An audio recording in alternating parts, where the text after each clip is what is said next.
시작하시죠.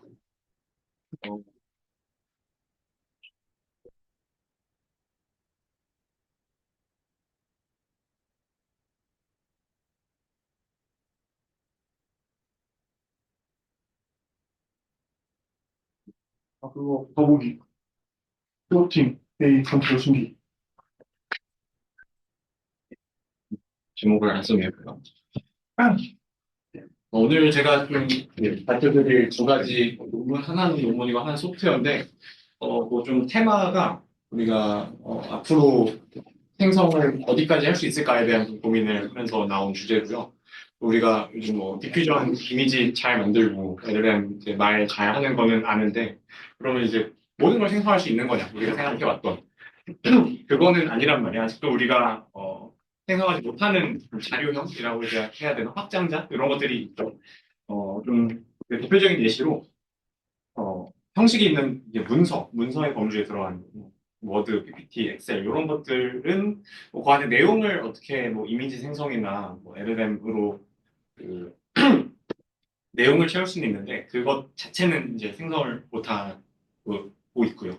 그 벡터 그래픽이 있습니다. 이거는 약간 이제 디퓨전 픽셀을 만드는 거잖아요. 뭐 내가 0부터 255 사이 값, 그 픽셀 여러 개, 뭐 255 by 255 이런 사이즈의 이미지들을 만드는 건데 벡터 그래픽류는 조금 다른데 요 뭐 예를 들어서 SVG 들어보셨을지 모르겠지만 또는 일러스트로 이 사람들이 작업을 하는데 이런 일러스트 파일이라든지 또는 저희한테 조금 더 친숙한 거는 PPT를 PDF로 내보내기를 하면은 그거 역시 좀 벡터 그래픽. PPT에 있는 그 프레젠테이션 상태도 벡터 그래픽이지만 이런 것도 아직 생성이 잘 안 되고 그리고 이런 이미지나 비디오를 갖고 좀 편집이 된 버전들을 우리가 항상 보고 있단 말이에요. 그 편집된 상태. 그 예를 들어서 우리가 프리미어 프로로 편집을 한다면 그럼 프리미어 프로 파일 같은 거는 못 만들고 있습니다. 그래서 이런 것들을 어떻게 잘 만들고 있는가, 사람들이 어떤 노력을 하고 있는가, 그런 주제로 음, 소개를 드리려고 하고요. 그 중에서 오늘은 이 벡터 그래픽에 초점을 맞추고 설명을 드리려고 합니다. 네. 그래서 이런 걸 왜 생성해야 되는지 좀 궁금하실 수도 있잖아요. 뭐 이미지 모든 거는 SVG라고 생각해요. 모든 건 그냥 레스터 이미지로 만들면 되는 거 아닌가? 이런 거 왜 필요한가? 라는 질문에 대한 답을 먼저 드리자면은 어, 일단은 편집이 용이하다는 게 벡터 그래픽의 또는 SVG 파일의 특성인데요. 그러니까 SVG 파일이 뭔지 모르실 분들을 위해서 그냥 한 번 더 쉽게 설명을 드리자면은 요거 그 투명 PNG랑은 조금 다르고요. 그러니까 단순히 투명 배경이 있다는 게 아니라 가령 우리 PPT에서 확대 무한하게 하면은 도형이 무한하게 자세히 보이잖아요. 해상도가 계속 올라가잖아요. 그럴 수 있는 이유가 어떤 선 같은 거, 선이나 곡선들이 다 함수로 표현이 되어 있어서 그런 거거든요. 그래서 그 사이를 계속 렌더링만 하면 더 보이는 거거든요. 그런 것들이 SVG입니다. 어떤 그런 거의 대표적인 확장자가 SVG이고요. 이런 거를 쓰는 이유는 이거 편집이 쉽습니다. 그래서 예를 들어서 지금 이런 게 어디 벡터 그래픽으로 디자인하는 그런 프로그램인데 여기서 내가 여기 있는 산을 약간 크게 하고 싶다. 그러면 이렇게 드래그해서 우리 약간 키우잖아요. 이런 게 디퓨전에서는 굉장히 어려운 태스크 중 하나죠. 이미지 에디팅에서 편집이 되게 쉽고 뭐 색도 쉽게 바꿀 수 있고요. 여기서 뭐 이 산 클릭하고 산을 지금 뭐 초록색으로 바꾸자. 그러면은 초록색 산이 되는 거고 이런 식으로 편집이 용이하고 그리고 뭐 단순히 이미지 딴에서만 노는 게 아니라 이런 SVG를 갖고 있으면은 이걸 동영상으로 만드는 것도 비교적 쉽습니다. 왜냐하면은 우리가 무슨 PNG 파일을 갖고 이 픽셀들이 어떻게 움직여야 되는지 무슨 뭐 플로어를 계산해서 만드는 게 아니라 그냥 이 산이 뭐 위아래로 움직이게 하라 이런 모션만 정의를 해주면 되기 때문에 일단 실제로 사람들이 디자인하는 입장에서 이런 벡터 그래픽 형태는 굉장히 유용하고요. 그리고 가볍습니다. SVG는 특히나 뭐 여러 벡터 그래픽 형태 중에서 SVG는 웹 디자인에서 가장 많이 쓰이는데요. 어, 벡터 그래픽은 다 어떤 텍스트 파일 뭐 뒤에 설명드리겠지만 텍스트 파일처럼 적혀 있기 때문에 어, 몇 킬로바이트밖에 안 합니다. 몇 킬로바이트밖에 안 하는데 비해서 해상도는 아까 말씀드렸다시피 무한히 좋아질 수 있는 해상도에 구애를 받지 않는 그런 포맷이죠. 그래서 이런 거를 다 PNG로 하기에는 그럼 우리 웹사이트 하나 로딩할 때 몇 메가바이트짜리 이미지를 계속 다운받아야 된다는 소리인데 그거에 비해서 굉장히 빠르고 대부분의 웹사이트들은 이런 오토그래프로 되어 있습니다.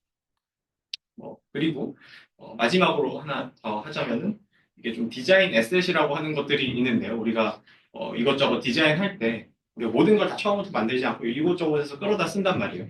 뭐 템플릿이 됐든 뭐 어디 아이콘이 됐든 등등 끌어다 쓰는데 그런 디자인 에셋으로서의 가치가 있습니다. 그리고 그런 거 할 때 디자인을 할 때 앞에 말씀드렸다시피 편집도 쉽고 가벼워가지고 이리저리 장점이 좀 많습니다. 이게 좀 SVG에 대한 간단한 설명이었고요. 그리고 이런 거를 뭐 제 개인적인 관심사이기도 하고 이런 걸 좀 생성을 어떻게 할 수 있을까를 알아보기 전에 SVG는 어떻게 생겼을까를 간단하게 설명을 드리도록 하겠습니다. 여기 좀 복잡할 수도 있는데요. 여기 이런 꼴로 생겼거든요. SVG는 아까 말씀드렸다시피 어떤 이 곡선 같은 것들을 다 함수로 표현하는 거잖아요. 그래서 기본적으로 어떤 곡선의 종류를 먼저 정하고요. 그 다음에 그 곡선에 필요한 약간 몇 가지 매개 변수, 하이퍼 파라미터 같은 게 있겠죠. 그런 것들의 셋으로 이렇게 정의가 되어 있습니다. 그래서 이런 지금 요 내비게이션 바 이런 거 하나 만들려면은 곡선들을 쭉 이어 붙여가지고 도형을 하나 만드는 거고, 네, 그 안에 색깔 간단하게 정의할 수 있는 그런 식으로 정의가 되고요. 근데 보시다시피 지금 요 스트링을 렌더링 하면은 요게 나오는 건데, 일단은 이거를 읽고 이게 나올 거라고 예상할 수 있는 사람이 없을 뿐더러 조금 그 도형이 간단한 거에 비해서 되게 길잖아요. 뭐 제 생각에는 이거 꽤 길다고 보거든요. 이렇게. 어, 그렇습니다. 그래서 좀 사람이 보기에는 어렵고 요거를 뭐 단순히 LLM이 생성할 건가라고 생각하기도 좀 어렵다고 저는 느껴졌어요. 어, 그렇습니다.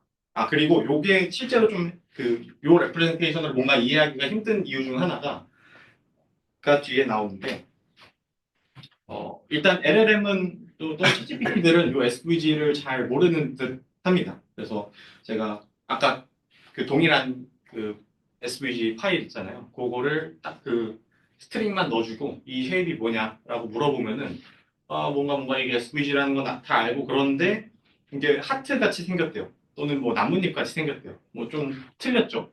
전혀 간단한 도형인데도 틀린 거잖아요.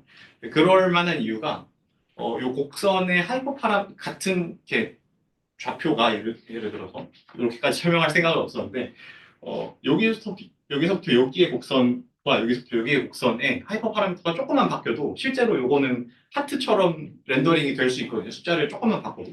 그래서 실제로 좀 요거를 이해하기가 어렵고 요건 뭐 약간 여담이지만 챗GPT가 그 다음에 혹시 이거의 렌더링된 모습을 보고 싶냐라고 저한테 물어봤어요. 여기 있죠. 여기 이런 말로 끝냈습니다. 혹시나 이거 렌더링 하고 싶어? 그래서 제가 렌더링을 하면은 내가 좀 정신을 차릴까? 이걸 진짜로 브라우저에서 보면은 이제 하트 모양은 아니니까. 그래서 해달라 했더니 여기 슬라이드에 담진 않았는데 요즘 또 핫한 이미지 생성을 얘가 해버립니다. 그래서 요 세 개 하트 모양 아이콘을 하나 생성해서 주더라고. 어, 네, 뭐 그런 여담이 있었고요. 이런 진짜 간단한 도형도 잘 이해를 못 하는데 지금 저기 왼쪽에 보이는 뭐 저런 주크박스스러운 뭐라 하죠? 저런 음악 기계 같은 일러스트레이션 같은 경우에는 굉장히 길고요. 왜냐면 요 작은 모형들 하나하나 다 선으로 이렇게 좌표 찍고 곡선을 그려서 만들어야 되는 거 굉장히 길고요. 요거를 간단하게 틱토크나이저 뭐 그런 거에 넣어가지고 토큰 랭스를 재면은 47K가 됩니다. 우리가 흔히 쓰는 뭐 오픈 AI API에서 8K까지밖에 생성이 안 되죠. 그러니까 굉장히 길다고 할 수 있고요. LLM이 좀 네이티브하게 요거를 생성할 거라고 기대하기는 힘들고 복잡한 파일들은 심지어 너무 토큰 랭스가 길다. 이런 문제점이 있습니다. 그래서 어쩌면 좋을까? 여기서부터 이제 제가 오늘 소개해 드리려고 했던 옴니 SVG 요 논문에 대한 얘기인데 사실 메소드는 되게 간단합니다. SVG 코드를 우선 간추려서 표현하는 과정이 하나 있고요. 그러니까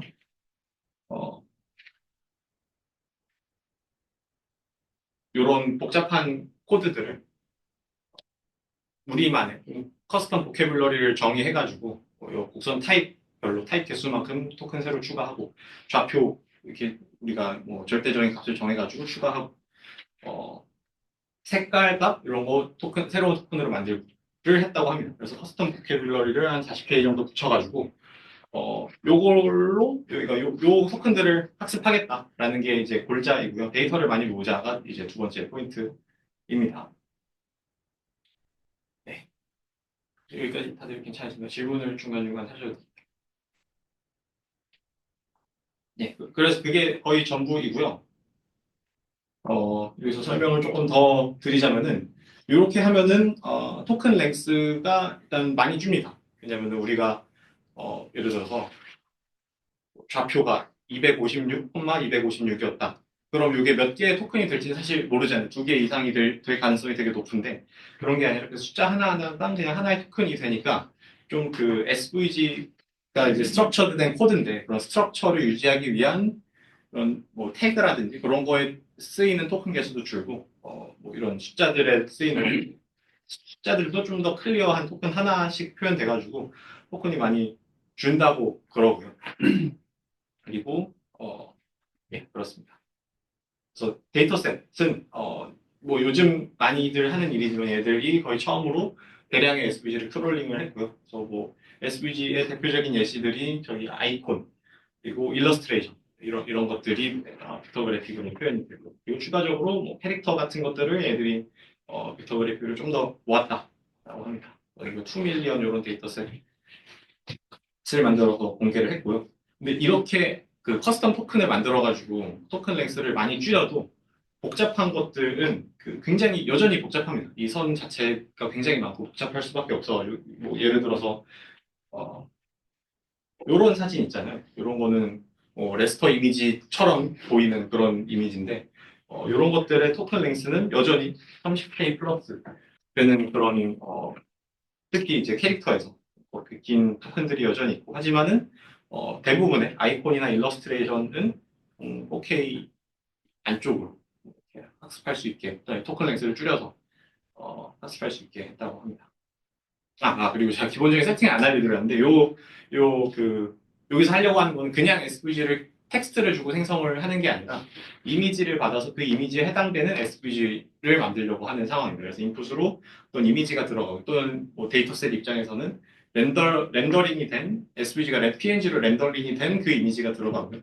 아웃풋으로는 그거가 똑같이 이렇게 구현이 되는, 렌더링이 되는 SVG 코드가 나오게 되는 겁니다.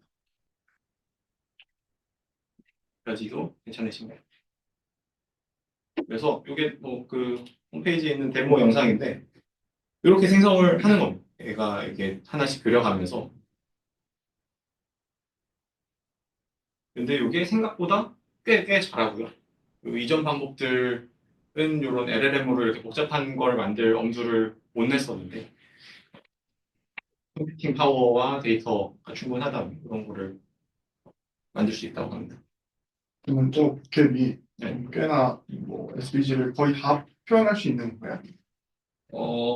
좋은 질문인데 그게 약간의 얘들이 프리 프로세싱을 좀 빡세게 해가지고요. 예를 들어서 이 곡선 종류들이 원래는 여기 지금 이 표에 있는 것보다 훨씬 많거든요. 근데 그 중에서 제일 복잡한 곡선이 요 큐빅 베이지예요. 이게 좀 표현력이 제일 높은 곡선인데 그러니까 대부분의 곡선들을 요 큐빅 베이지어 꼴로 바꾸는 그런 거를 했다고 하고 어, 또 뭐가 있었지? 네, 좀 디테일까지는 다 기억이 안 나는데 어느 정도 프리 프로세싱이 있고요. 그럼에도 불구하고 그거에 좀 컴플리트니스는 높다. 거기서 생기는 에러는 있다고 하는 것 같습니다. 네. 그리고 하나 더. 네. 저기서 천 토큰, 뭐 3천 토큰으로 네. 바뀌었다고 했는데 그거는 좀 애들한테 많은 숫자는 아닌가요? 30K요? 아니면 네. 3K? 3K. 3K까지는 그래서 괜찮아요. 네. 그리고 요거의 포인트가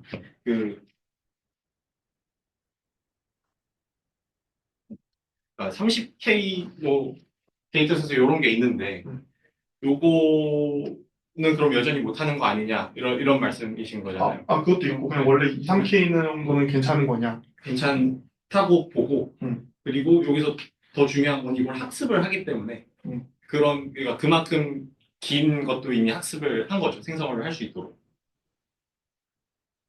네, 그래서 괜찮은 것 같습니다. 왜냐하면 얘네들이 뭐 그 논문에서 보여주기로는 그 이전 얘랑 거의 컨커런트한 웍 중에서 뭐 이건 거의 똑같은 웍인데 걔네들은 데이터를 좀 많이 못 모아가지고 이 컨텍스트 윈도가 좀 작아요. 그러니까 똑같은 태스크를 이미지를 주고 요거를 이제 SVG로 바꾸는 똑같은 태스크를 하는데 얘들은 데이터를 잘 못 모아서 이렇게 긴 일러스트레이션이 복잡한 그 그림은 안 넣어본 거죠. 근데 그런 거를 넣으니까 걔들은 그런 걸 학습을 못했기 때문에 그렇게 긴 게 안 나오고 우리는 그런 걸로 학습을 했기 때문에 긴 것까지도 뭐 30K 플러스까지도 생성을 하더라. 뭐 이런 말을 하더라. 네, 알겠습니다. 궁금한 게 있는데, 예. 그러면은 저 SVG 만들 때 그 뭐 똑같은 요소를 뽑더라도 토큰의 위치가 바뀔 경우에 뭐 다른 SVG 이미지가 나오게 되나요? 아니면은 그건 상관없이 그냥 뭐 요소들을 다 뽑기만 하면 같은 SVG 이미지가 나오는지. 순서가 굉장히 중요하고요. 이게 두 가지 의미로 중요한데 당연히 이게 곡선을 따라가는 거니까 내가 하트를 그리면 하트를 이렇게 그려야지 또는 반대로 그려야지 뭐 여기 점 찍고 여기 점 찍고 이렇게 그릴 수는 없잖아요. 그래서 그런 의미에서 순서가 하나가 중요하고 그리고 두 번째 순서는 이게 해곡선 여러 개로 이루어져 있잖아요. 여기 지금 하트 큰 거 그리고 그 안에 약간 좀 더 밝은 색의 작은 하트 하나 그리고 이런 식이잖아요. 그것들은 그 밑에서부터 그리는 거기 때문에 그 순서도 중요합니다. 네, 그러니까 이 순서가 바뀌면은 네, 그림이 바뀝니다.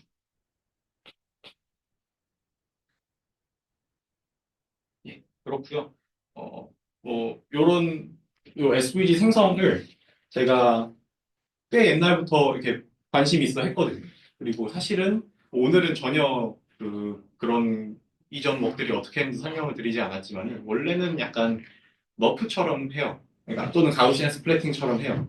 그러니까 몇 개의 파라미터를 정해놓고 그거를 옵티마이즈 하는 방식으로 하거든요. 어떤 뭐 디퓨전의 디스틸레이션 로스 같은 걸 써가지고.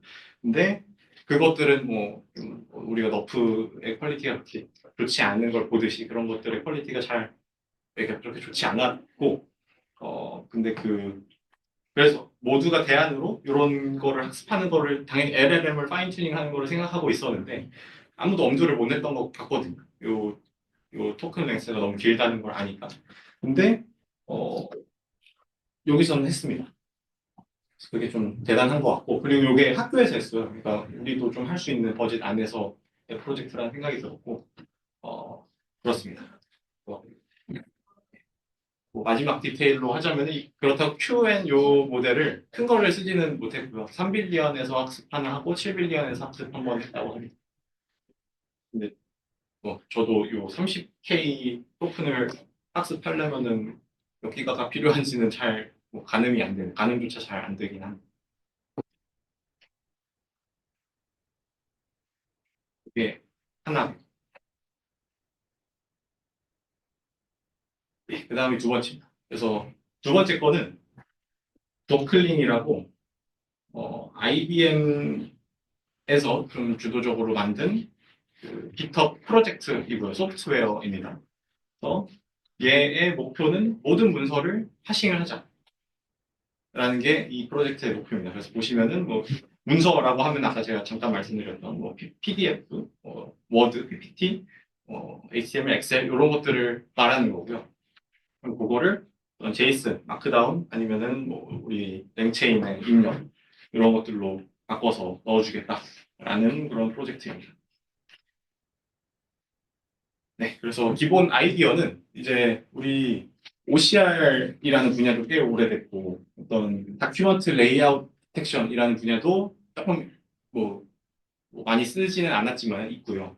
그리고 VLM도 이제 이미지 같은 거 잘 이해를 하잖아요. 캡셔닝 잘 해주잖아요. 그래서 이런 거를 잘 짜집기만 하면은 파싱을 못할 문서는 없다라는 게 좀 기본 골자이고요. 그래서 네, 이 프로젝트는 내가 그런 짜집기를 잘 안 해도 되게 자기네들이 그런 것들을 잘 써가지고 나한테 좋은 아웃풋을 내뱉도록 해주겠다라는 그런 프로젝트입니다. 그래서 지금 지원해주는 거는 어떤 문서에 있는 텍스트 박스나 이미지나 테이블 같은 게 좀 히트죠. 그런 거에 파싱을 지원해주고요. 아직도 열심히 개발 중인 그런 프로젝트라서 앞으로 문서에 등장하는 많은 자료용들을 더 파싱해줄 예정이라고 합니다. 그 대표적인 예로 그 차트들, 바 그래프, 파이 그래프, 라인 그래프 이런 것들 지원 예정이고요. 그리고 이 프로젝트 자체는 뭐 제가 소개해드리는 의도랑은 약간 다르지만 원래는 LLM의 인풋까지 좀 우리가 문서를 입력으로 넣어줬을 때 지금 뭐 챗GPT가 어떻게 하는지는 모르겠지만 우리가 LLM을 갖고 문서를 입력을 넣어줬을 때 이 인풋으로서의 문서를 인풋으로 넣는 그 과정에 도움을 주기 위해서 만드는 뭐 하는 프로젝트이기도 하거든요. 그래서 뭐 레기를 위한 청킹 같은 것도 지원을 해준다고 하고요. 저 몰랐는데 이게 그 학계에서는 별로 뜨지 않았었거든요. 처음에. 이 프로젝트 자체로만 좀 뜨고 왜냐면 이게 나름 처음 보긴 하는데 깃허브에서 그 넘버원 그러니까 트렌딩하는 리포지토리 1등을 한 적이 있대요. 특정 날에. 그만큼 우리와 좀 관련 없는 곳에서 인기를 끌다가 최근에는 이게 랭체인에도 추가가 돼가지고 이렇게 저희가 나중에 앞으로도 좀 쓰기가 쉬워지지 않을까 이런 생각이 들고요. 요거의 또 장점은 GPU가 없어도 됩니다. 뭐 안에서 그 GPU를 물론 쓰면 도움이 되는 AI 모델들이 있지만은 기본적으로 애들이 일을 열심히 해가지고 그냥 개인 노트북에서 돌아갈 수 있는 그런 소프트웨어로 만들고 있고요. 여기 보시면 뭐 네이티브 백엔드, 뭐 무슨 백엔드 이런 걸 쓰면 메모리가 얼마나 든다. 근데 저게 VRAM을 말하는 게 아니라 CPU 메모리가 6기가 든다라는 뜻이에요. 2기가 든다. 그러니까 GPU는 정말 필요가 없는 거죠. 예, 그렇습니다. 그런 좀 야심찬 프로젝트이고요. 많은 관심을 가지시면 좋을 것 같고요.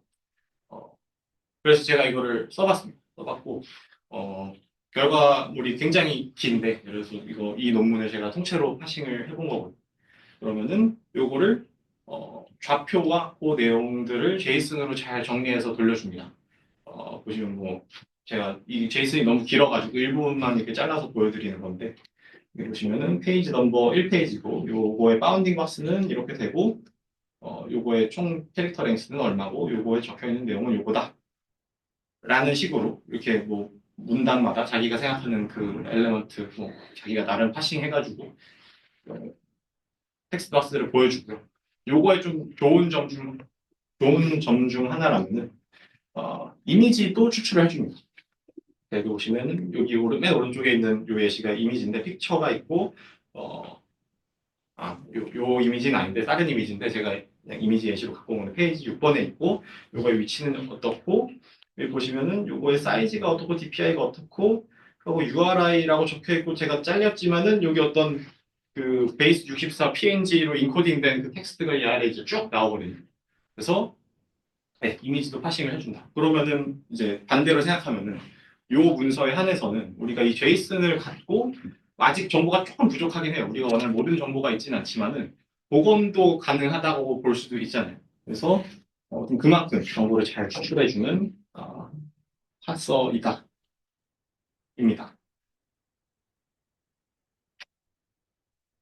그래서 이제 제가 할 말이 거의 다 끝났는데요. 제가 이 두 개, 더클린이랑 지금 요 PPT, 그 SVG 에이전트 이거 왜 들고 왔냐? 그러면은, 우리가 이제 뭘 할 수 있을까를 생각을 해보면은, 우리가 생성하고 싶은 그러니까 도클링은 좀 퍼셉션을 위한 거였다면, 이 다큐멘터를 어떻게 그 이해를 할 수 있을까에 대한 고민이었다면, 저는 역으로 이걸 어떻게 생성할까에 관심이 있다고 그랬잖아요.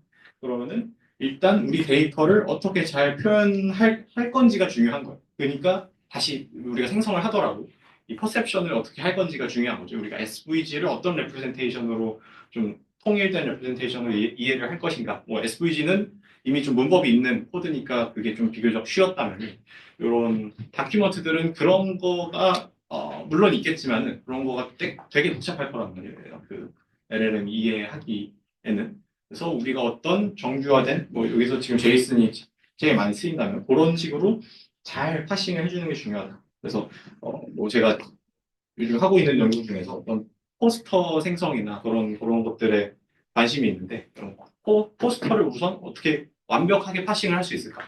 어떤 정보 손실 없이 잘 파싱을 할 수만 있다면은 아니, 그러니까 그게 일단 1차적인 우리의 연구 과제인 것 같고요. 우리가 생성하고 싶은 것들을 잘 파싱해서 완벽하게 파싱을 할 수 있는 모델을 만드는 거가 이제 제가 요즘 관심이 있는 연구 주제 중 하나고요.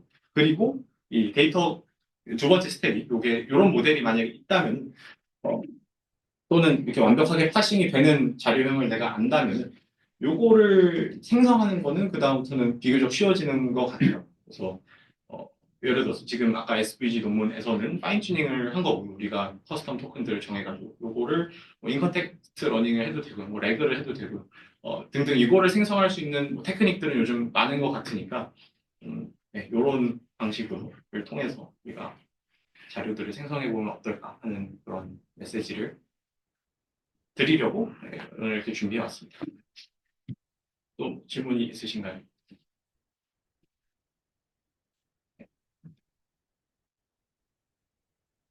참고로 뭐 제가 지금 하고 있는 연구는 여기 포스터를 어떻게 완벽하게 파싱할 수 있을까? 그리고 정보 손실 없이 각종 엘레먼트들을 이렇게 뽑아낼 수 있을까? 이런 연구를 하려고 합니다. 준하양과 함께. 네, 질문 없으시면 넘어갈까요? 네, 그럼 뭐 네, 있었구나. 네. 저요 궁금한 건데 저 포스터를 파시할 때 그럼 SVG라 아, 저희는 그 포스터가 SVG 형태가 일단 아니고요. 그냥 우리가 어떤 스크린 캡처한 포스터, 그러니까 PNG 같은 게 있을 때 그거를 어떻게 이렇게 해체 분석할 수 있을까? 그런 그러니까 입력은 PNG 포스터입니다. SVG랑은 상관이 아마 저희 나름의 뭔가 그 포스터에 대한 레프레젠테이션을 만들어야겠죠. 뭐 바운딩 박스와 뭐 텍스트, 뭐 색 이런 것들을 잘 정의해가지고. 또 그럼 포스터가 정확히 어떤 건가요? 뭐, 제가 포스터라고 좀 쉽게 말씀드렸는데 그냥 좀 인쇄물로 이라는 좀 큰 범주로 생각을 해주시면 좋을 것 같아요. 뭐 그림과 글과 그런 것들이 좀 종합적으로 섞여 있는. 그러면 이제 어디가 글이고, 그러니까 우리가 보는 거는 그림 형태의 글씨잖아요. 어떤 폰트로 렌더링이 된. 근데 그 중에서 거기는 글씨 텍스트 박스이고, 그 뒤에 있는 배경은 좀 큰 이미지고, 여기 있는 뭐 작은 여기 뭐 그 디자인을 위한 좀 장식품은 요 영역에서 장식품이고, 그런 것들을 좀 해야 되는 그런 것들을 하려고 하고 있습니다. 집중이 아까 아까 질문 있으신 것 같아요. 꼭 보신 거야. 이렇게 포인트에 하는 거구나. 예. 끝. 네, 수고하셨습니다. 오늘 필름은 높은 소스입니다.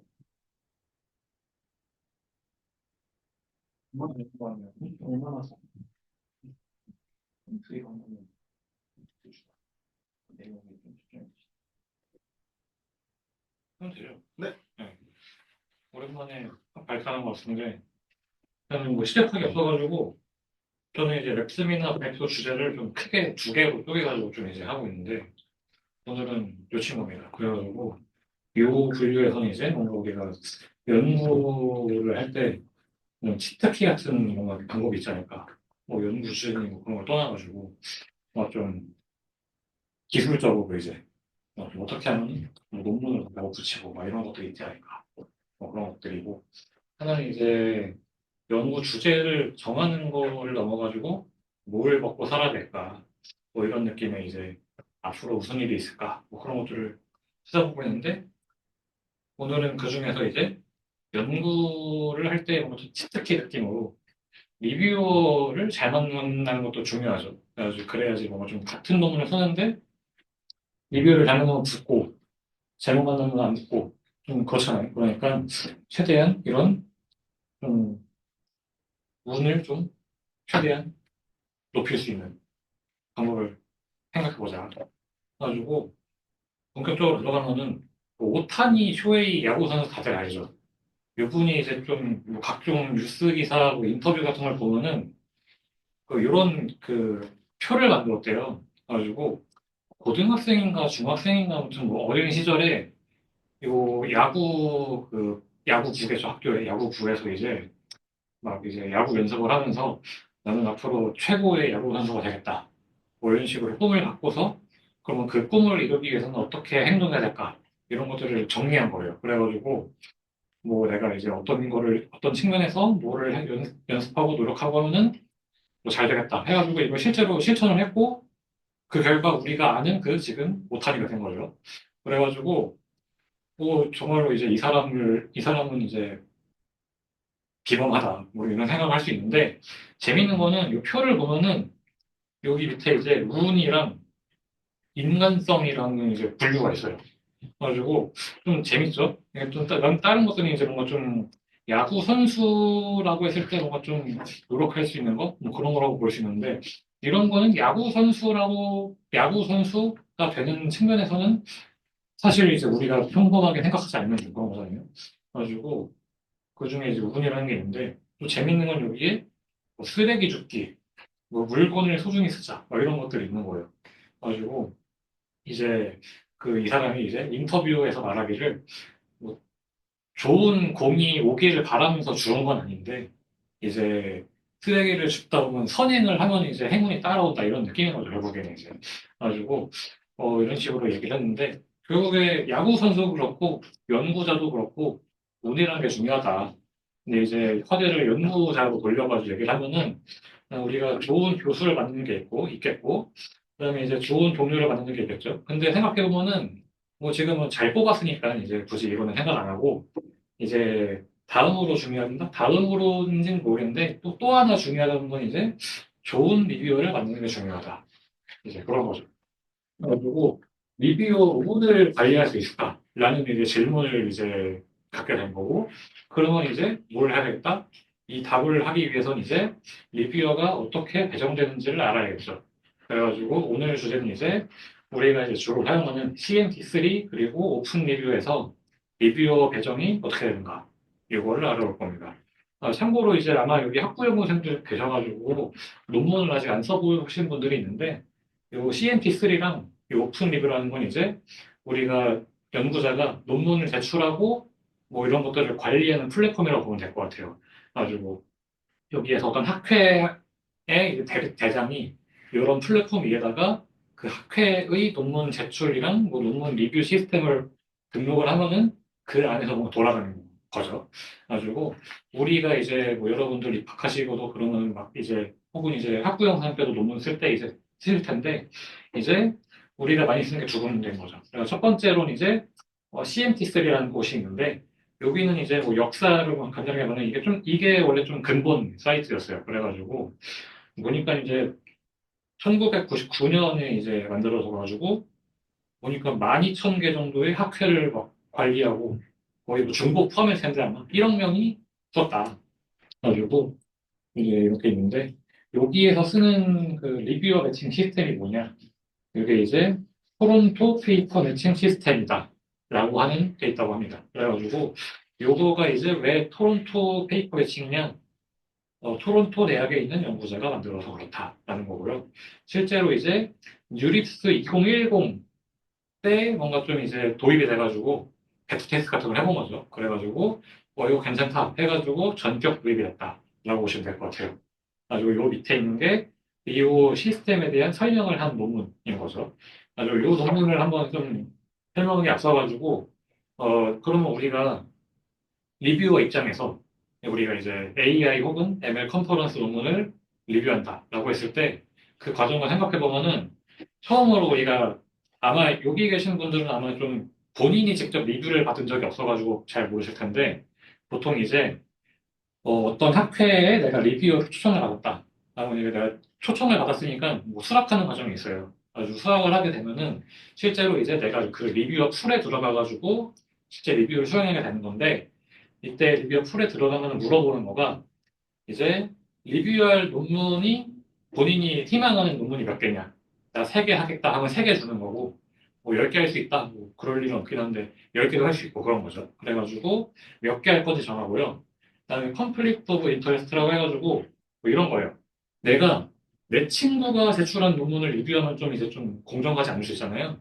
그거를 이제 좀 피하도록 하는 설정이 있어요. 그래가지고 보통은 이제 우리가 카이스트 a.kr 이메일로 이제 가입을 해가지고 할 텐데 그럼 자동적으로 보통 이제 카이스트.a.kr을 공유하는 이제 모든 리뷰어들은 서로 그 저자들은 이제 서로의 그 논문들이 회피가 돼요, 자동으로. 아주 그런 것들이 있고 그다음에 이제 우리가 이제 뭐 어떤 학회에서 리뷰를 하면은 뭐 1000개의 논문이 들어왔다. 그럼 이거를 내가 원하는 거를 좀 하고 싶겠죠. 그래가지고 혹은 이제 뭔가 좀 나는 하고 싶지 않은 거 이런 것들을 또 선택을 하게 될 텐데 그걸 이제 보통 이제 비딩이라고 하고요.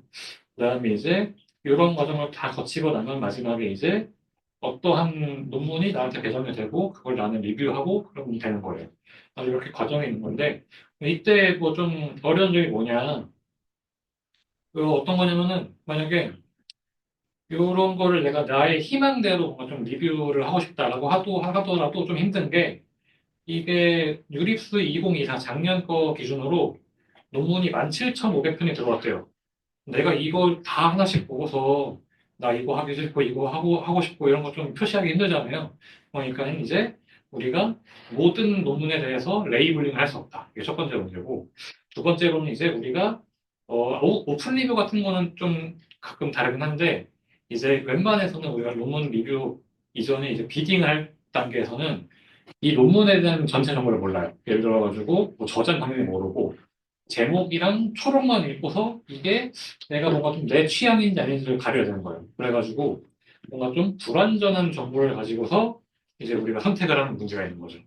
가지고 이러한 어려움을 이제 딛고서 이제 좋은 논문을 어떻게 배정할 수 있는가 이런 것들에 대한 고민이 있는 건데 이제 기본적인 이제 세팅으로 들어가면은 좀 이 문제를 이제 생각할 때 어떠한 논문에 대해서 이제 어떤 그 논문이랑 리뷰어가 있으면은 이 둘 간에 좀 적합도를 뭔가 좀 계산을 해서 써먹자 이런 거예요. 가지고 뭐 수학적으로 뭐 정의하면 이런 식으로 되는 거고 그다음에 이제 어떤 사람이 이제 비딩을 한 논문이 있고 비딩 안 한 논문이 있겠죠. 그런 것들을 이제 한 것과 안 한 걸로 구분을 합니다. 그러면 이제 좀 생각해 볼 수 있는 건 이제 이 우리가 선호도를 지정한 거를 바탕으로 해가지고 우리가 선호도를 지정하지 않은 거에 대한 선호도를 예측할 수 있으면 뭔가 좀 도움이 되겠죠. 가지고 뒤에 나오는 내용이 그런 것들이고 본격적으로 넘어가기 앞서가지고 좀 추가적인 정보는 뭐가 있냐면은 뭐 논문 제출된 논문에 대해서는 이제 좀 어떤 논문을 걔가 인용했느냐가 있을 거고 어떤 단어를 썼느냐 뭐 이런 것들이 있겠죠. 그다음에 이제 리뷰어 같은 경우에는 뭐 리뷰어 본인이 뭐 자기소개하는 것도 있을 거고 아니면은 뭐 이 사람이 어떤 논문을 썼는가 이런 것들이 있겠죠. 네, 그런 것들이 있고 그다음에 이제 뭐 이런 것들을 뭔가 아무튼 간에 다 벡터화를 할 수 있다. 근데 벡터화라는 게 지금 말하는 건 이제 그냥 단순히 이제 우리가 백 오브 워즈 이런 느낌으로 할 수 있다는 거죠. 그래가지고 이런 상태로 뭔가 좀 문제를 세팅하고서 좀 본격적으로 들어가면은 이제 앞서 얘기했던 그런 거랑 연결해가지고 우리가 이 논문이랑 리뷰를 매칭하는 과정을 두 개로 쪼개는 거예요. 하나는 이제 논문이랑 리뷰어 간의 적합도를 예측하는 문제랑 그 그 다음에 이제 두 번째는 이제 적합도 뭐 예측을 하겠죠. 예측한 적합도 점수를 가지고서 그 점수를 뭔가 가지고 어떻게 잘 매칭하는 그런 이제 문제 두 개로 쪼갤 수가 있어요. 그래가지고 각각은 이제 뭐 리그레션 혹은 이제 뭐 추천 시스템 문제가 되겠고 두 번째 건 이제 뭔가 좀 뭐 매칭 문제가 말 그대로 매칭 문제라고 하는데 여기선 좀 더 세부적으로 들어가면 여기에 우리가 단순히 매칭하는 게 아니라 각종 그 조건들이 있죠. 예를 들어가지고 논문 몇 개 리뷰할 거냐, 뭐 COA가 어떻게 되느냐 이런 거에 조건이 있으니까 constrained 뭐 최적화 문제 이렇게 되는 겁니다. 네. 본격적으로 좀 메소드를 보면은 일단은 뭐 생각을 해보면은 이게 논문이 2011년도예요. 그래가지고 2011년도는 저도 이제 뭐 대학교 안 들어갔을 때고 그러니까 이제 엄청 옛날이고 머신러닝이라는 그 기술이 좀 많이 발전하지 않았을 때라서 아마 2011년이면 그 워드 투백도 없었어요 아마 제가 알기로 워드 투백이 2012년도니까 그러니까 엄청 이제 메소드적으로 간단하다 가지고 그냥 결론만 말하면은 이게 리니어 리그레션이 가장 좋았대요. 가지고 어떤 리뷰어별로 파라미터 세타를 두고서 그냥 이제 요 앞에서 어떤 방식으로 만든 이제 뭐 어떤 논문의 벡터를 곱해 걸어 가지고 요 점수 하나를 뽑는 게 이제 다예요. 그래가지고 이제 그러면 이제 요 WP라고 하는 그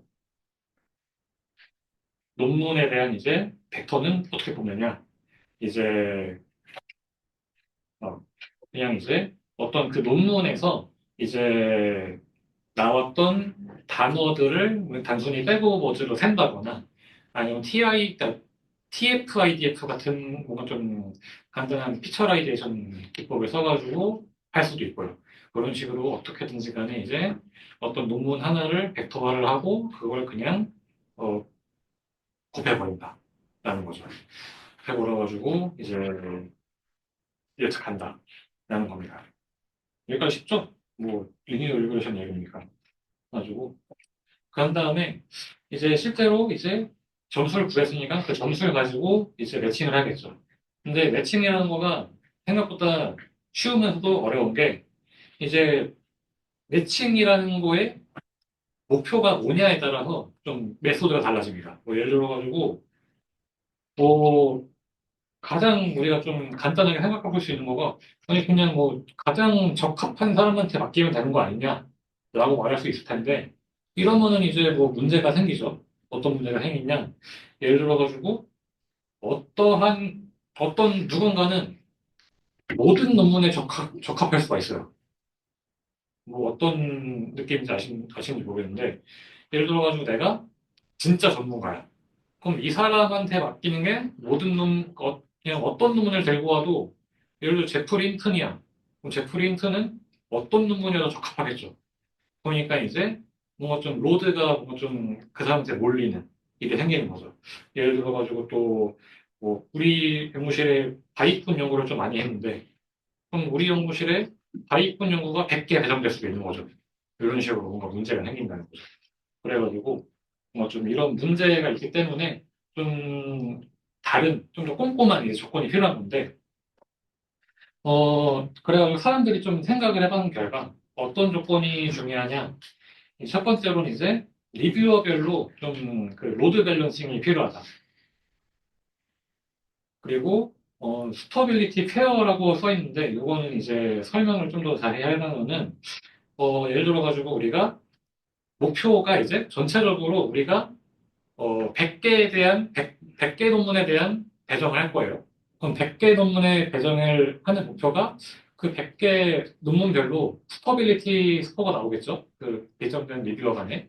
그럼 그거의 총합을 뭔가 좀 높이겠다라는 식으로 진행을 한다고 했을 때 어떤 경우에는 운이 안 좋게 전체의 통계를 보다 보니까 어떤 그 실제 누군가는 이제 운이 안 좋아가지고 다 안 적합한 논문만 걷어 걸릴 수 있죠. 나머지는 다 적합한데. 네, 그런 일이 좀 생길 수 있기 때문에 뭔가 사람들별로 골고루 뭔가 좀 그 스터빌리티가 나와야 된다라는 겁니다. 그리고 이제 논문 하나만 좀 생각을 해봤을 때는 이제 이 논문에 비슷한 케이스이긴 한데 리뷰어가 얘만 운이 안 좋게 좀 초짜 리뷰어만 걸렸다. 그러면은 다른 논문들은 다 스토빌리티가 높은데 얘만 낮은 거잖아요. 그런 거는 좀 이제 좀 얘한테는 좀 불합리하니까 이제 배정된 리뷰어 간에도 뭔가 좀 이제 분포를 좀 맞춰야 된다. 예를 들어가지고 고수 한 명, 뭐 초짜 한 명 이런 식으로 맞춰야 된다라는 거죠. 그래가지고 이런 조건들을 다 나열해 볼 수 있는데 그럼 이런 것들을 어떻게 만족하면서 알고리즘을 짤 수 있느냐? 이게 이제 그 인티저 프로그래밍 문제로 이제 좀 환원이 됩니다. 그래가지고 여기 있는 분들 중에 그 산공과 나오신 분 있어요? 없죠. 아마 컴퓨터과라든지 뭐 일반적인 과에서는 안 배우는 건데 이게 이제 보통 우리가 생각하는 그 아담이라든지 SGD 같은 옵티마이제이션 문제가 있고 요런 류에 해당하는 옵티마이제이션 문제가 있어요. 그래가지고 요것들이 뭔가 이제 뭐라 설명할지 모르겠는데 아무튼 간에 이제 요 조건을 얘를 하고 싶은 거예요. 요 수식, 요 J가 우리로 말하면 이제 로스 펑션 같은 건데 요 로스 펑션을 최대화하고 싶은데 이때 조건은 요걸 만족한다. 라는 게 이제 기본적인 요 문제 세팅이고 요거를 푸는 방식은 이제 뭔가 좀 뭐 심플렉스 메소드 이런 거 들어보신 적 있으세요? 뭔가? 없죠. 저도 이제 정확히는 잘 모르는데 아무튼 뭐 선형대수적인 방법으로 뭔가 이걸 풀 수가 있어요. 가지고 이제 이런 방법들을 써가지고 이제 하면 된다라는 겁니다. 그래가지고 여기에서 그럼 요 문제 세팅에 대해서 한번 좀 해석을 해보면은 여기가 이제 R이라는 거가 논문을 우리가 포문 돌릴 때 리뷰어에 대해서 포문을 돌리는 거고 요건 이제 논문에 대해서 포문을 돌린다라고 생각하면 될 것 같고요. 그러면 포문 돌리면서 뭔가를 더하는 거겠죠, 이제? 근데 뭘 더하느냐? S 곱하기 X인데, 이거는 뭐냐면은, S라는 거가 이제 요 어떤 리뷰어랑 어떤 논문 간의 스터빌리티, 그 적합도 점수고요. 그다음 여기다 곱하는 거는 이제 1 혹은 0이라고 해가지고, 이 논문이 배정이 됐다, 안 됐다. 이거를 표시한 거예요. 그래가지고, 배정된 세팅을 딱 생각을 했을 때, 배정된 상황에서의 모든 사람과 모든 논문의 그 스터빌리티의 총합이 이제 높을수록 좋다. 이런 거고요. 그럼 조건은 뭐냐? 요때 이제 XRP, 요게 이제 배정됐냐, 안 되느냐. 0 또는 1이고, 그 다음에 이제 요거를 이제 배정이 됐느냐, 안 되느냐라는 개념을 이제 리뷰어 간에 돌렸을 때는 이제 요게 리뷰어의 숫자가 되겠죠. 이제 어떤 논문에 대한 리뷰어 숫자가 R 타겟만큼 되었으면 좋겠다. 그리고 이때 논문에 대해서 이제 뭐라 해야지 이 조건 같은 경우는 각 어떤 리뷰어가 논문을 최소 P 민계 이상하고 P 맥스계 이하로 하겠다 이런 조건인 거예요. 가지고 이런 식으로 이제 문제를 뭔가 좀 환원해서 풀겠다라는 거고요. 그럼 이제 몇 가지 좀 더 추가적인 제약 조건을 뭘로 할 수 있냐면은 이제 COI 같은 경우에는 우리가 강제로 그 스터빌리티 스코어를 마이너스 무한대로 해버리면은 이 앞서서 나왔던 친구가 뭘 하더라도 마이너스 무한대로 가겠죠. 그러니까 이거는 절대로 일어나면 안 되는 상황이 되는 거고, 결국에 이제 이러한 그 마이너스 무한대로 나오는 해가 안 나오겠죠. 그래가지고 스터빌리티 스코어가 이제 이런 식으로 함으로써 COI 조건을 만족할 수가 있고, 그 다음에 이제 이거는 패스, 설명 패스. 그리고 뭐 그다음에 이제 이거 같은 경우 로드 밸런싱을 위해서 뭔가 좀 제약 조건을 완화할 수 있다고 하는데 원래는 이제 목표가 오브젝티브 펑션이 이건데 이걸 해자 이런 식으로 바꿀 수 있다 뭐 이런 겁니다. 그래가지고 여기에 있는 람다라는 개수를 바꿔가지고 이제 뭔가 좀 로드 밸런싱을 조금만 거나 뭐 많이 하거나 이런 식으로 이제 뭐 개수 조절하는 거죠. 그리고 실험을 뭐 이런 걸 해가지고 뭐 알고리즘 써가지고 돌려가지고 했대요. 그리고 유립스 공문은이랑 1공면 해가지고 좀 테스트를 해봤고 실제로는 이제 요 논문에 대한 벡터 같은 건 TF-IDF로 그리고 여기에서 등장한 가장 최상위 1000개 단어를 써가지고 이제 그 백오브 워즈를 만든 거죠. 그래가지고 이제 그런 식으로 어떻게 또 해가지고 실험을 했더니 뭐 잘 됐다. 그렇기 때문에 이게 이제 CMD 채택을 해가지고 이제 앞으로 계속 쓰게 된 거죠. 지금까지도. 네, 그런 거죠. 여기까지는 뭐 그렇게 어려운 게 없었죠. 뭐 처음 들어보는 거 빼고는. 뭐 그러니까 이제 질문 혹시 있으시면 간단히 하시고 다음으로 넘어가면 이제 여기까지는 CMT 설명 끝이었고 이번에 이제 오픈 리뷰로 갈 건데 오픈 리뷰는 이제 이런 CMT 같은 시스템에서 뭔가 좀 불만을 느꼈다고 할까, 좀 한계를 느꼈다고 할까, 뭐 그런 분들이 있어가지고 뭐 좀 주장을 한 거죠. 논문 리뷰 과정이라는 게 좀 불투명하고 뭐 좀 여러 가지 문제가 있다. 그러니까 이제 좀 공개성, 투명성을 좀 높이자 이런 거죠. 그래가지고 이런 정신으로서 이제 뭐 좀 이제 새로운 논문 시스템 만들어 보자 해서 만들어진 게 오픈 리뷰고요. 그게 그런 내용에 대해서 이제 논문을 하나 썼대요. 가지고 요거는 이제 사실 오픈 리뷰의 매칭 시스템에 가는 건 아니고, 뭔가 좀 이제 오픈 리뷰라고 하는 뭔가 좀 이제 시스템에 대한 설명도 아니고 뭔가 좀 그런 주장을 하는 부분이라고 보면 될 것 같은데, 가지고 요거는 이제 궁금하시면 읽어보시고, 본격적으로 들어갈 건 이제 매칭 과정인데, 매칭 과정도 비슷해요. 이제 적합도 점수를 예측하고, 그 다음에 이제 매칭해야겠다라는 건데, 오픈 리뷰에서는 적합도 점수라는 걸 보고 좀 어피니티 스코어라고 좀 명명을 했어요. 가끔 이 오픈 리뷰 들어가면 보이는 숫자가 요거예요.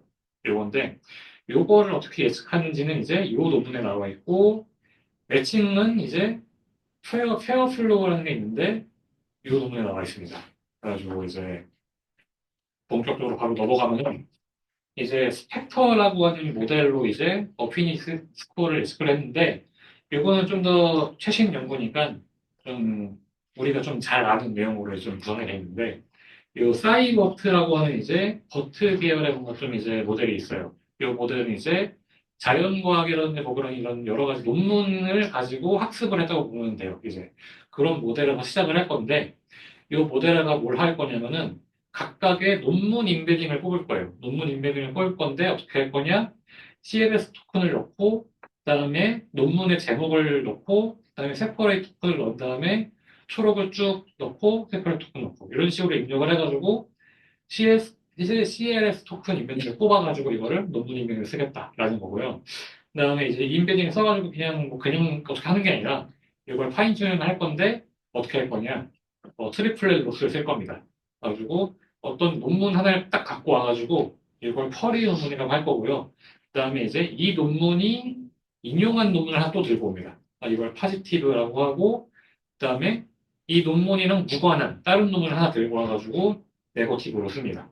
그다음에 요거 세 개를 가지고서 어, 거리 구해가지고 트리플렛 로스를 겁니다. 뭐 트리플렛 로스는 설명은 뭐 굳이 안 하고 이렇게 해가지고 파인 튜닝을 하고요. 그 다음에 이 파인 튜닝된 모델을 가지고서 떠한 그 리뷰어가 그동안 그 사람이 출판한 논문을 다 이미지를 뽑습니다. 그다음에 걔네들의 평균을 구해가지고 리뷰어 이미지로 쓰고요. 그다음에 비슷하게 여기 제출된 논문을 또 들고 와가지고 얘도 인베딩을 구합니다. 그럼 이제 리뷰어들의 인베딩이 있고 논문들의 인베딩이 있죠. 그럼 걔네들에 대해서 전부 다 코사인 시밀러리티를 구해버리면 이제 논문과 이제 리뷰어들 간에 이제 어피니티 스코어 매트리스가 딱 만들어집니다. 네. 이렇게 하는 거가 일단은 1단계. 그럼 이렇게 이제 점수를 다 알았으니까 매칭을 하겠죠. 근데 이제 이 민맥스라고 하는 게 있고 페어플로우라는 게 있는데 민맥스는 아까 좀 설명드렸던 CMT3에서의 방법이랑 똑같고요. 이제 페어플로우라는 게 좀 새로 나왔는데 이것도 알고리즘 수업 들으신 분 학교 다닐 때 있긴 했는데. 플로우 네트워크라는 거 처음 들어본다 손 큰일 났네요. 네, 쉽게 얘기하면은 제가 설명할게요. 가지고 뭔가 이 매칭 문제라는 걸 이제 이런 걸로 변환을 했다. 그래서 풀었다라는 거고요. 어떻게 했냐면은 이제 여기에 요게 그냥 쉽게 말하면 플로우 네트워크라는 건데 개념만 딱 설명하면은 이 부분이 이제 소스라고 하고요. 그다음에 여기가 뭐더라? 싱크였나? 데스티네이션인가? 싱크 그렇게 하는데 우리가 수도꼭지를 틀면은 물을 틀면은 코스 처음이 있고 코스 끝이 있죠. 그럼 중간에 뭐 코스에 뭐 구멍이 생기지 않는 한 여기에서 들어간 물의 양이랑 코스 끝에서 나오는 물의 양이 똑같죠. 그걸 이제 우리가 플로우라는 개념으로 딱 생각을 하면 되는데 여기에서 뭔가 플로우라는 거를 넘겨주고서 여기로 뽑을 거예요. 그랬을 때 여기들의 뭔가 좀 여러 가지 이제 노드들이 있죠. 이 노드로 이제 분산돼서 나간다라고 보시면 될 것 같아요. 그랬을 때 그 분산되는 데에 있어가지고 여기 각각 여기 엣지에 뭔가 좀 그 조건들이 있어요. 가지고 여기에는 뭐 전체 들어오는 게 10이고 나가는 것도 10이겠죠? 이때 그러면 이거를 중간에 여러 가지 쫙 분배해서 나갈 건데 요 엣지에서는 1부터 3까지만 갈 수 있고, 여기는 이제 뭐 2부터 4까지만 갈 수 있고, 이런 식으로 조건들이 있는 거예요. 그래가지고, 이런 조건을, 여기에 각각의 엣지에 흐를 수 있는 물의 양 같은 조건들을 다 만족하면서 어떻게 흐르게 하는 게 맞느냐, 이런 걸 푸는 문제거든요. 그런 걸로 환원을 했다는 건데, 여기에 소스랑 싱크가 있고, 중간을 어떻게 할 거냐면은, 여기서는 이제, 여기가 리뷰어가 될 거고요. 근데 여기가 논문을 될 겁니다. 그랬을 때 이제, 리뷰어가 100명이다. 그럼 여기 중간에 동그란 게 100개가 있는 거고요. 논문이 이제 1000개다. 그럼 여기에는 1000개의 보드가 딱 있는 거예요. 그래가지고 이런 식으로 거쳐가지고 나오게 되는 건데, 이때 캐패시티라는 게 있고, 코스트라는 게 있어요. 캐패시티는 말 그대로 이 호스의 두께라고 보면 돼요. 물이 흐를 수 있는 양에 대한 조건이라고 보면 될 것 같고요. 이 캐패시티 이하로만 물이 흐를 수가 있어요. 그 다음에 이제 호스트라고 하는 거는 이제 여기를 흘러갈 때 실제로 뭐 예를 들어가지고 우리가 수도세 내잖아요. 수도세라고 생각하면 돼요. 여기 지나갈 때 수도세, 여기 지나갈 때 수도세, 이게 다 다르다고 보면 될 것 같아요. 그러고 이제 흘러가는 게 실제 어떻게 흘러갈 건가에 대한 이제 실체라고 보면 될 것 같고요. 그랬을 때 요 리뷰어 매칭 같은 경우에는 이제 캐패시티랑 뭐 코스트를 이렇게 세팅을 한다고 하면 합니다. 하고서 그래가지고 이거를 열심히 풀었다. 네, 이걸 푸는 것도 역시 아까 나왔던 선형계보로 풀 수 있고요. 그리고 아마 뭐 선형대서 같은 데도 가끔 연산문제로 나와요. 그래가지고 이제 아무튼 풀었다. 가지고 이렇게 풀어가지고 초기 해가 나왔다고 치고요. 그다음에 초기 해가 나온 뒤에 이 페어 플로우만의 좀 특이한 게 있는데 여기에서 초기 결과의 페어니스를 개선하기 위한 보정 과정이 들어갑니다. 어떻게 하냐면은 좀 논문 점수라는 게 딱 정의를 해가지고 이제 어떤 논문이 있겠죠? 얘네가 뭐 예를 들어 리뷰 3명을 받았다. 그럼 그 세 명 간의 3명의 리뷰어 간에 이제 좀 어피니스티 스코어의 합을 구할 수 있겠죠. 그걸 이제 페이퍼 스코어라고 정의를 하고요. 그다음에 이 페이퍼 스코어를 전체 논문들까지 쫙 비교를 합니다. 그래가지고 어떤 스레숄드를 두고서 이제 구분을 할 건데 이 스레숄드가 이제 이런 식으로 이런 부등식의 관계로서 이제 딱딱딱 분류를 해가지고 포지티브 그리고 이제 뉴트럴, 네거티브 세 개로 쪼갭니다. 그래서 뭘 해주냐면은 뭔가 좀 네거티브에 속한 친구들은 뭔가 좀 얘네들 좀 억울하겠다 그런 거예요. 그래가지고 억울한 친구들은 이제 요 좀 운 좋은 친구들한테서 좀 리뷰를 빼가지고 좀 얘네를 바꿔주자 그런 건데 바꿔주는 걸 이제 언제까지 주느냐? 뭔가 이제 좀 이 바꾸는 과정에 있어가지고 결과가 점점 뭔가 바뀌겠죠. 리뷰 배정 결과가 그 결과가 바뀌지 않을 때까지 이제 반복을 한다. 라고 보시면 될 것 같아요. 그래가지고 이런 식으로 할 건데 그래가지고 여기까지가 전체적인 이제 설명이었어요. 그래가지고 요약을 보면은 이제 CMT는 옛날 시스템이라 가지고 그냥 단순 어휘라든지 사용한 어휘의 개수 이런 것들을 이제 리뷰 배정에 활용한다라고 보면 될 것 같고요. 이제 오픈 리뷰 같은 경우에는 실제로 버트 같은 모델로 나온 에서 나온 이제 인베딩을 쓰기 때문에 내용적인 측면에서 좀 이제 비슷해야 된다라는 겁니다. 그래가지고 그러면 이제 우리가 처음 질문으로 돌아와가지고 리뷰어 운을 관리하려면 어떻게 해야 되는가? 이제 매칭 과정에서 사용할 요 점수 계산을 좀 우리가 좀 최대한 전략적으로 좀 생각해야겠죠. 활용해야겠죠.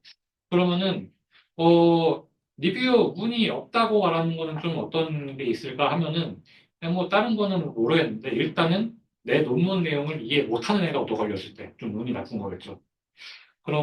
그러면은 이러한 사태를 어떻게 막아야 되느냐? 일단은 좀, 뭐, 글을 잘 써야겠죠. 글을 잘 쓴다는 게, 구체적으로는 내가 수행한 태스크를 정확하고 명확하게 표현할 수 있는 용어를 쓰자는 거고요.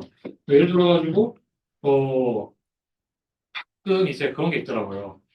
같은 딥러닝 분야인데, 세부 분야는 다른 거예요. 예를 들어가지고 NLP가 있고, 컴퓨터 기전이 있다. 근데 얘네들이 같은 약자를 써요. 근데 알고 봤더니 서로 다른 내용인 거야. 이런 것들이 있거든요. 그러면 이런 것들이 어떻게 보면은 주요한 내용에 속하게 될 수 있는데 그런 것들이 뭔가 좀 이제 그런 것들이 헷갈리는 어휘가 좀 많이 쓰이게 된다. 그러면 이제 요 매칭 과정에 그 매칭 점수를 만드는 데 있어가지고 악영향을 줄 수 있다. 이런 거고요. 그다음에 이제 모델이라든지 방법론 이름 같은 거 좀 뭐 재밌게 짓는다고 막 이제 막 하잖아요. 근데 이제 일상 용어라든지 유명한 표현을 써버리면 이제 점수를 계산하는 데 있어가지고 좀 손해를 보는 거죠, 어떻게 보면은. 난 이제 요 브랜치로 좀 빠져나가는 건데, 두루뭉실한 표현을 써가지고 여기로 못 간다거나, 뭐 이런 일이 생기는 거고.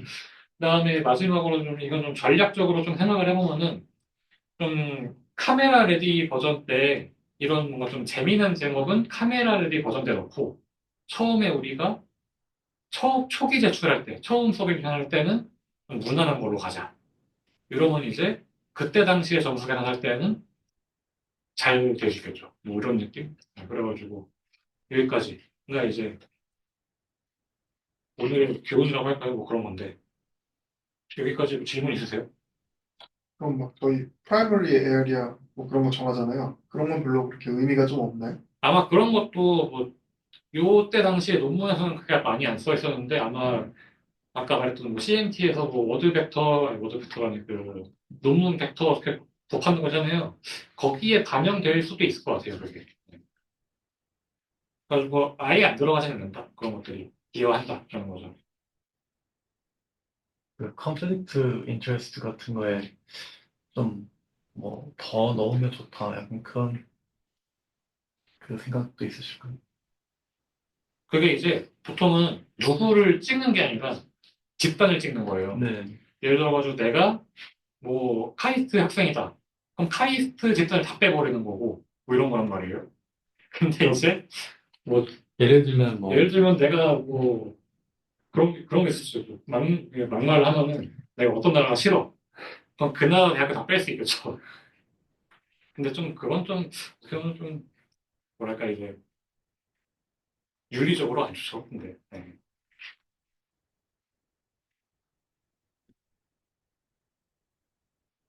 아 근데 참고로 이 저널 같은 경우는 그런 게 있어요. 이게 저널 어떤 뭐 모든 저널 그런 건 아닌데 저널 같은 경우는 가끔 예를 들어 나랑 같은 연구하는 그룹이 있을 거잖아요. 경쟁적으로 연구하는 그룹 거기는 리뷰에서 빼달라고 요청할 수 있어요. 뭐 왜냐면은 논문님 리뷰 과정에서 걔네가 우리 아이디어를 보고 뺏길 수 있으니까. 네, 그런 건 있어요. 그리고 또 저널은 또 이제 이름을 까고 내는 거예요. 우리가 이름을. 그러니까 예를 들어가지고 우리 교수님이랑 어떤 교수님 사이가 안 좋아. 근데 얘네는 익명이겠죠, 리뷰라니까. 근데 얘네가 우리 교수님이 이제 논문에 있는 걸 보고서 얘네 그냥 떨궈야겠다 이럴 수도 있는 거예요. 네, 그래서 그런 거 빼는 것도 가끔 있어요, 저널은. 그러면 놀랍게도 보너스가 있는데 이게 아예 다른 얘기예요, 근데. 이게.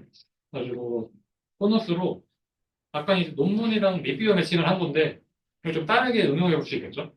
예를 들어가지고 연구자한테 좀 본인한테 잘 맞는 이제 최신 연구를 추천해 줄 수도 있는 거죠.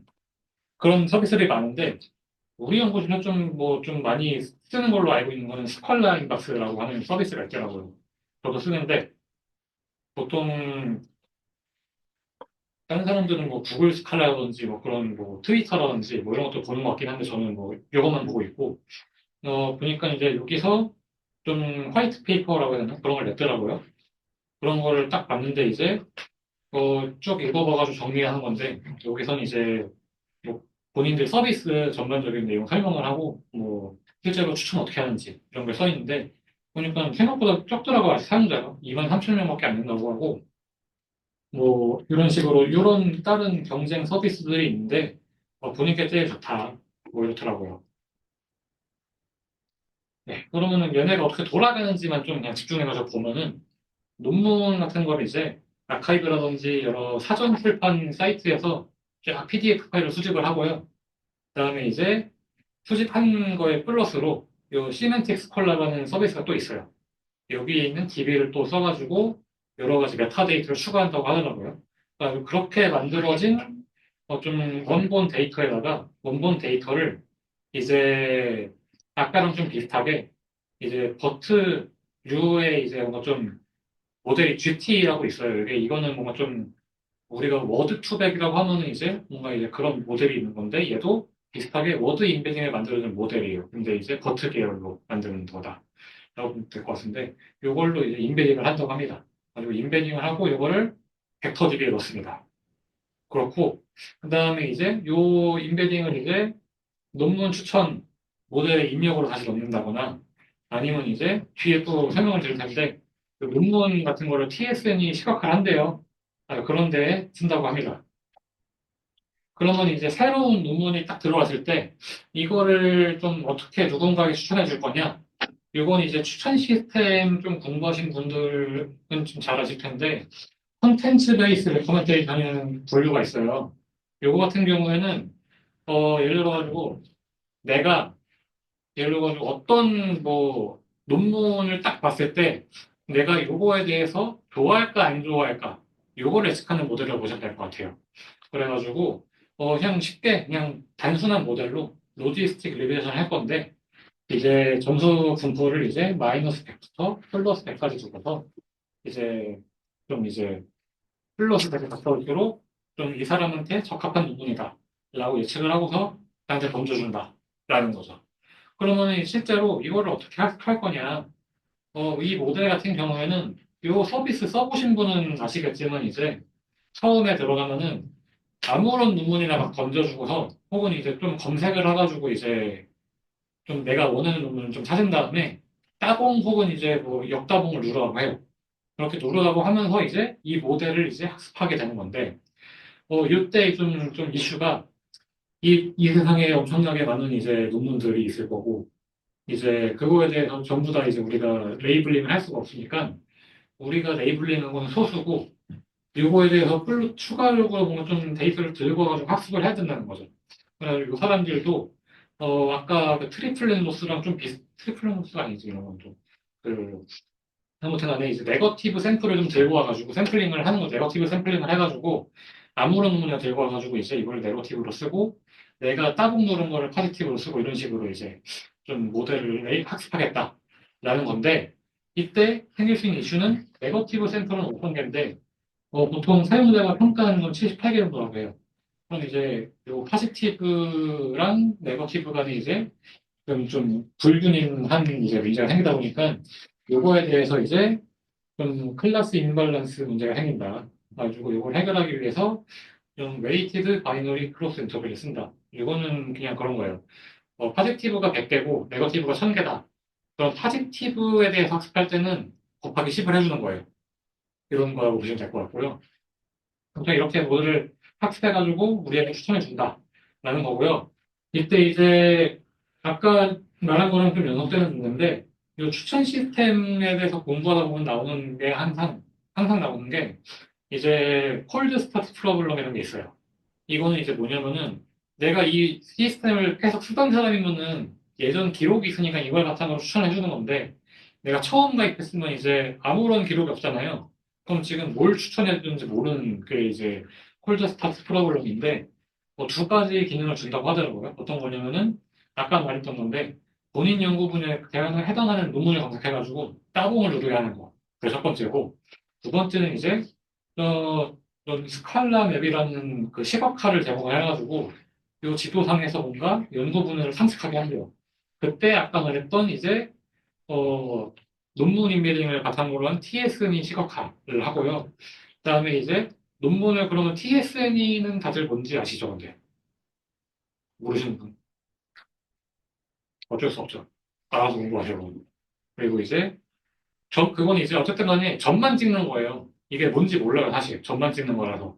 그럼 그 점에 대해서 뭐 좀 정보를 줘야 될 텐데, 그런 정보 같은 경우에는 이제 그 QN을 가지고서 자, 각각의 논문의 내용 같은 걸 다 넣어가지고, 이제 연구 주제를 레이블링 했다라고 합니다. 그래가지고 이제, 요런 이제 어떤 그 포인트 클라우드 맵 같은 게 나와가지고, 그거를 막 마우스 뭐 스크롤이랑 뭐 그런 걸로 해가지고 어떻게 확대해보고 확대 축소하면서 이제 본인이 원하는 이제 그 분야로 점점점 탐색을 할 수 있는 개념을 주겠다. 그렇게 하더라고요. 그래가지고 여기까지가 스칼라 인박스 끝. 네. 혹시나 궁금한 거 더 있으신 분은 계신가요? 아니, 이거 좋더라고요. 칼라이트 박스. 그리고 처음에는 좀 몇 개 고르게 하더라고요. 뭐 콜드 스타트 프로그램 내려고. 그럼 여기까지 하겠습니다. 고맙습니다.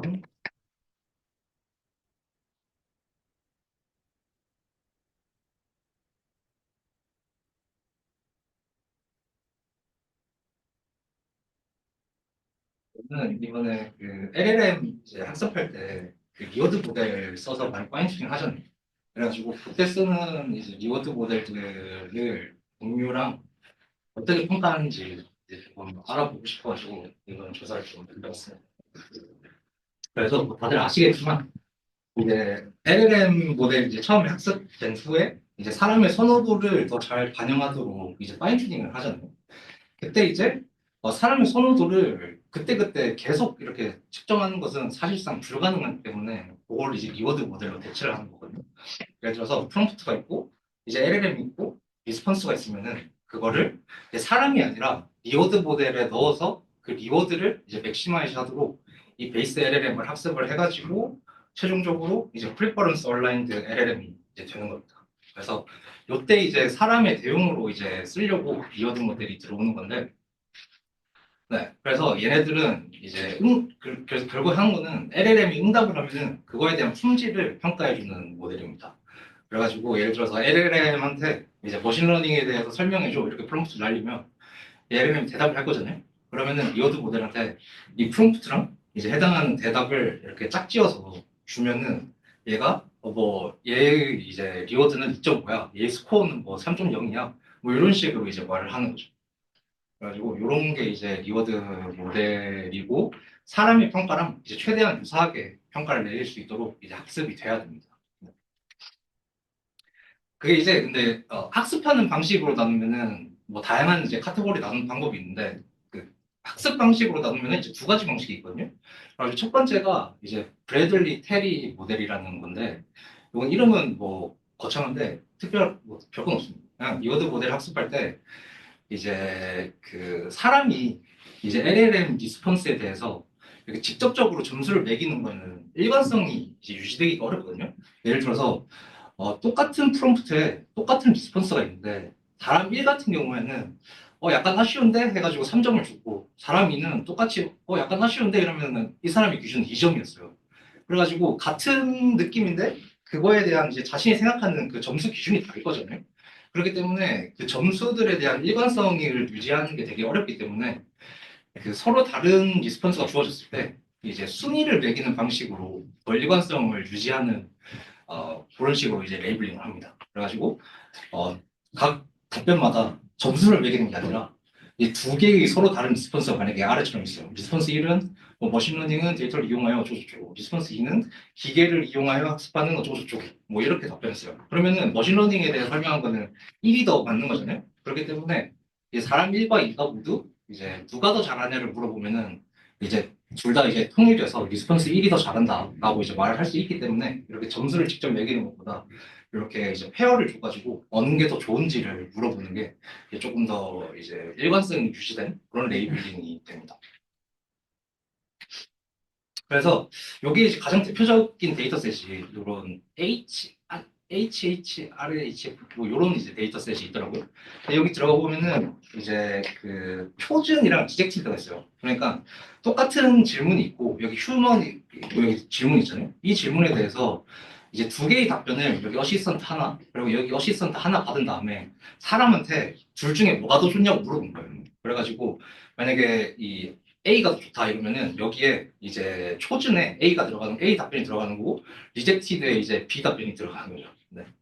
그래가지고 이런 식으로 이제 데이터셋이 사람이 직접 레이블링을 한 데이터셋이 이렇게 있습니다. 그러면은 요거를 이제 학습할 때는 어떻게 하냐면은 그 두 응답을 비교해가지고 더 좋은 응답에 높은 리워드를 주면 되는 거잖아요. 그래가지고 리워드 모델에다가 이렇게 프롬프트랑 리스폰스 1 그리고 프롬프트랑 리스폰스 2 준 다음에 리어드 1이랑 리어드 2를 뽑고 그 다음에 여기서 만약에 리어드 1이 이제 더 높아야 되면은 요거여야 될 거고 만약에 리어드 2가 더 높아야 될 거면 뭐 요거여야겠죠. 그래서 요것들의 확률을 이제 높여주도록 이 리어드 모델 파라미터를 업데이트하면 끝입니다. 그래가지고 포워드 연산에는 이런 식으로 프롬프트 리스폰스 1 이렇게 넣어서 리워드 하나 뽑고 프롬프트 리스폰스 2 넣고 리워드 하나 뽑고 이렇게가 이제 포워드가 끝이에요. 그럼 이제 로스를 재야 될 거잖아요. 로스는 뭐 그렇게 특별한 건 없는데 이것도 그 그냥 이거 그냥 소프트웨어라고 생각하시면 돼요. 각각의 여기 보시면은 YW랑 YL이 있거든요. 그러니까 W는 윈이고 L은 루즈예요. 그래가지고 YW가 이제 YL보다 더 높은 스코어를 받도록 이 세타를 업데이트 해라라는 거거든요. 그러면은 그냥 R 세타 리워드에 대해서 이제 각각이 있을 거잖아요. YW에 대한 리워드, YL에 대한 리워드가 있을 거면은 그거를 그냥 모지스로 생각한 다음에 소프트맥스 취해주면은 그냥 요거거든요. 그래가지고 요거를 이제 맥시마이즈 하도록 그냥 세타를 업데이트하면 끝이에요. 그래서 요거를 그냥 쫙 열심히 풀면은 이렇게 아그민, 마이너스 로그, 시그모이드 이렇게 이제 나와요. 그래가지고 요거를 최소화시키려면은 YW의 리워드를 높여야 되고 YL에 대한 리워드를 낮춰야 되거든요. 그래가지고 이런 식으로 이제 최종 모델이 로스 펑션이 만들어지고 실제로 구현도 그냥 리워드 모델에 초준 인풋 넣고 리젝티드 인풋 넣은 다음에 로그 시그모이드에 마이너스 붙이면 끝이에요. 그래가지고 요게 이제 이 브래들리 테리 방식이라고 합니다. 근데 모델은 이제 보통 이제 프리트레인 LLM을 가지고 와서 그 헤드 부분만 이렇게 그 숫자값 하나가 나오도록 교체해서 이제 파인 튜닝을 한다고 합니다. 너무 쉽죠? 네. 그래서 그 다음에 이제 두 번째 방식이 두 번째로 많이 쓰는 게 이 리워드 리그레션 방식이거든요. 리워드 리그레션 모델인데 얘네 아이디어는 뭐냐면은 브래들리 테리 모델 좋은데 걔네 아웃풋에 대해서 의미를 해석하는 게 사실상 불가능하다 이런 생각이 약간 리어드 모델 A는 평균이 4.5고 표준 분석 2.1이고 리어드 모델 B는 평균이 마이너스 12.5고 표준 분석 9.5예요. 그러면은 만약에 둘한테 점수 만약에 마이너스 10점을 줬어요. 그러면은 리어드 모델 A한테는 되게 안 좋은 점수고 리어드 모델 B한테는 나름 좋은 점수거든요. 그렇기 때문에 이 절대적인 숫자의 그 해석 가능성이 없기 때문에 요거 좀 문제이지 않냐. 약간 이렇게 이제 나온 거죠. 그래서 실제로 리어드 모델 여러 개 가지고 와서 한 데이터셋에 리어드 이렇게 다 재서 평균 분석 그걸 그려보면은 차이가 되게 크더라고요, 실제로. 그래서 뭐 이런 문제가 있는데 그리고 또 다른 문제는 이제 단순 그냥 선호도가 아니라 세부적인 항목별로 이제 평가해야 되는 거 아니냐. 예를 들어서 얼마나 도움이 되는지, 얼마나 맞는지, 그리고 코헤런스 뭐 이런 것들에 대해서 이제 다 구분해서 평가를 해야 되지 않냐. 약간 이렇게 이제 얘기가 나온 거라 그 엔비디아에서 나온 제일 유명한 데이터셋인데 얘네 데이터셋은 그래서 데이터를 어떻게 만드냐면은 프롬프트가 있고 리스폰스가 있으면은 이제 각 항목별로 이제 0에서 4점, 0, 1, 2, 3, 4 중에 하나를 배정을 해야 돼요. 근데 이렇게 되면 아까 그 브래들리 테리 쪽에서 이 점수에 대한 일관성이 유지되기 어렵다. 약간 이런 단점이 있었잖아요. 그래가지고 얘네는 그걸 어떻게 했냐면은 이런 식으로 그 레이블러들한테 아주 디테일하게 그 모든 이제 그 레이블링 방식을 다 설정을 해주세요. 그래가지고 여기서는 뭐 헬프풀리스에 대해서 이제 점수를 매기면은 각 항목은 이런 의미고 뭐 세이프티와 관련돼서 이제 뭘 할 거면은 이제 뭐 이런 의미다. 뭐 그런 식으로 하고 그다음에 뭐 아주 엄청 이제 거의 몇 페이지에 달하도록 이렇게 다 룰을 이렇게 써놨더라고요. 그래가지고 룰을 굉장히 이렇게 빡세게 이렇게 안내를 해가지고 그런 이제 문제를 최대한 좀 완화하려고 노력을 했다고 합니다. 근데 이번 학습은 정말 쉬워요. 학습은 똑같이 이제 프리트레인 LL을 가지고 와서 헤드 부분만 바꿔서 이제 파인 튜닝 하는데 그냥 항목별로 그라운드 트루스가 있잖아요. 뭐 4점, 3점, 4점이다. 그러면은 모델이 이제 이렇게 멀티 레이블처럼 이렇게 한 번에 여러 개를 예측을 하는 거예요. 그래가지고 만약에 예측이 뭐 3번 3, 1, 4라고 이제 예측을 했으면은 그냥 이건 회귀 분석 리그레션이라고 보고 그냥 이제 MSE 로스를 그냥 하는 거죠. 그 다음에 100% 하면 끝입니다. 그래서 브래들리 테리 모델은 이제 장단점이 서로 리그레션 모델이랑 브래들리 테리 모델은 이제 장단점이 서로 반대적인데 장점은 이제 레이블의 일관성이 브래들리 테리 모델은 더 유지가 되고 단점은 리그레션 모델의 단점은 그게 이제 단점이겠죠. 레이블의 일관성이 좀 무너질 수 있다. 그리고 브래들리 테리 모델의 단점은 절대적인 점수의 기준이 부족하고 이제 리그레션 모델의 장점은 이제 스코어 방식이기 때문에 해석이 용이하다. 뭐 그런 이제 장단점이 있는 거고. 근데 네. 그냥 브래들리 테리 모델에서 네. 뭐 언노운 테스트 셋에 대해 스태티스틱만 좀 뽑아놓으면 되는 거 아닌가요? 아, 꼭 레이블이 없어도 되니까. 근데 그렇게 해도 만약에 Z 스코어를 뽑아요, 만약에. Z 스코어를 뽑아도 사실 Z 스코어 자체가 좀 해석 가능한 값이 아니잖아요. 그래서 이미. 리그레션하고 뭐가 다르죠? 그러니까 그 평가 항목 때문에. 네? 그러니까 어, 네. 뭐몇 점이다 그 해석이 되는 거 아닌가요? 여기요? 그게 잘 이해가 안 됐어요. 그 평균 분산 알아서 네. 노멀라이제이션 해주면 네. 둘이 서로 분포가 다른 건 맞춰줄 수 있잖아요. 네, 근데 노멀라이즈 해도 이제 시그마 분의 x 빼기 뮤 할 거잖아요. 그러면 이제 나오는 값이 있을 거잖아요. 노멀라이즈 된 값. 근데 그거 자체로 이제 그것만 보고는 이제 뭐 이게 높은 값인지 이게 뭐 낮은 건지 잘하는 건지 못하는 건지 이게 기준이 좀 세우기 영이 기준이에요? 네? 0이 기준이죠. 되잖아요. 네? 안 되시나요? 수능 표준 요소 같은 거 아니에요? 이 표준 편차 넘어가면 잘하는 거고 뭐 그런 거 아니에요? 아, 뭐 그렇게 기준을 세우면은 뭐 할 수 있을 것 같긴 한데. 네. 그냥 제가 봤을 때 로스 네. 펑션 자체가 네. 브래들리 테리가 훨씬 좋아 보이는데 아, 맞아요. 네. 뭐 리그레션 사람 그 베리에이션이 더 클 것 같고 네. 그래서 그냥 그게 문제라면 노멀라이제이션 하면 되는 거죠. 네. 근데 일단 저는 어떻게 생각했냐면은 노멀라이즈 한 값제 차이보다 이제 1, 2, 3, 4, 5가 확실히 이제 그거는 더 해석은 좋긴 하잖아요. 일단 그래요? 그렇지 않나요? 뭐 차이가 없는 거지.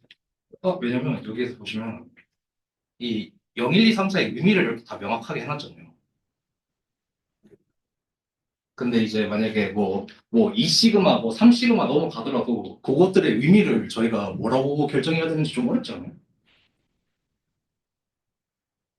그런가요? 저는 오히려 저 기준은 사람 때문에 해준 것 같고 네네. 사람이 레이블링 그지같이 하니까 네네네. 그것 때문에 해준 것 같고 네.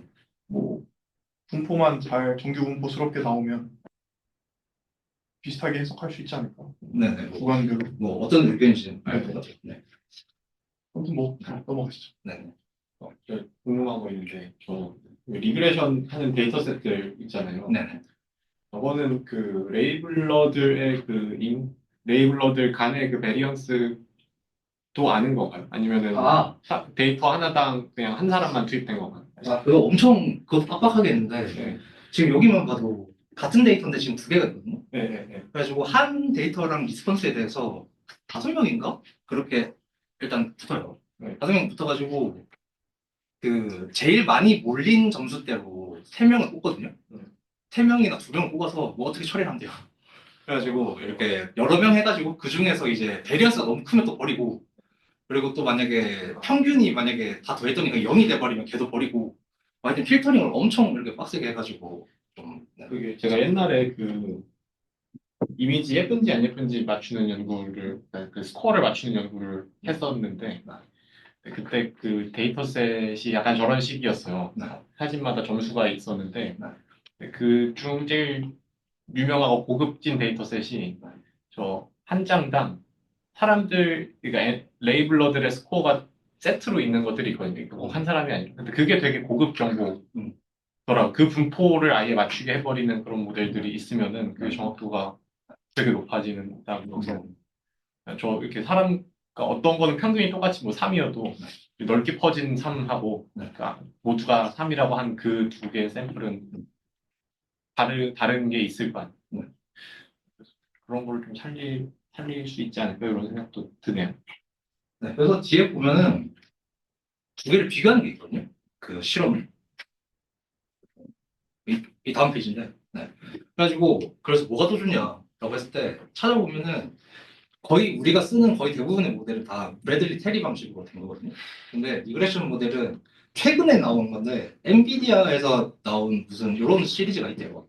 그래서 얘네가 이제 리그레션 기반으로 한 건데 얘네가 또 이제 이번 2025 아이클리어에 이제 논문을 냈는데 거기서 하는 말이 자기네들이 같은 프롬프트랑 리스폰스 데이터셋이 있는데 거기에 대해서 이 브래들리 테리 방식이랑 리그레션 방식으로 두 가지 방식 모두로 레이블링을 했대요. 그런 다음에 라마 3.1 70B한테 요 데이터셋이 지금 레이블링이 두 가지 방식으로 다 돼 있으니까 브래들리 테리 방식으로 파인 튜닝 그리고 리그레션 방식으로 파인 튜닝을 해봤대요. 그랬더니 이제 최종적으로 파인 튜닝 된 LLM의 다운스트림 태스크에 대한 성능은 차이가 없었대요. 근데 그러면 결국에는 제 생각에 브래들리 테리 방식이 더 레이블링 하기 쉬운데 그러면 그게 더 좋은 거 아닌가 약간 이런 생각이 들더라고요. 그래서 뭐 어쨌든 두 방식 다 뭐 최종적인 결과적으로는 뭐 큰 차이가 없더라라는 게 얘네 결론이었어요.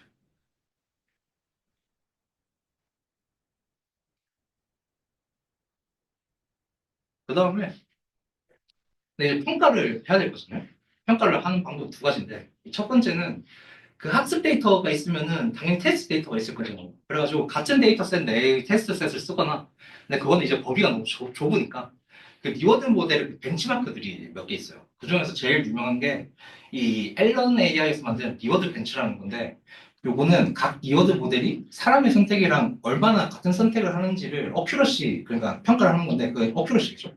그래가지고 데이터가 이렇게 있어요. 프롬프트가 있고 여기 똑같이 초전 리젝티드 이렇게 있고 이랑 뭐 추가로 뭐 어떤 모델로 답변한 건지 뭐 이런 정보도 있는데 근데 여기에서 이제 좋은 거는 이런 게 있어요. 그 항목이 나눠져 있어요. 그래서 챗 하드, 세이프티, 리즈닝 이렇게 돼 있어가지고 각각의 이제 항목이 다 있거든요. 그리고 챗은 그냥 진짜 일상 대화적으로 얼마나 자연스러운지. 근데 챗 하드는 이미 좋은 응답들이 있는데 거기서 더 훌륭한 대답을 선택하는 거.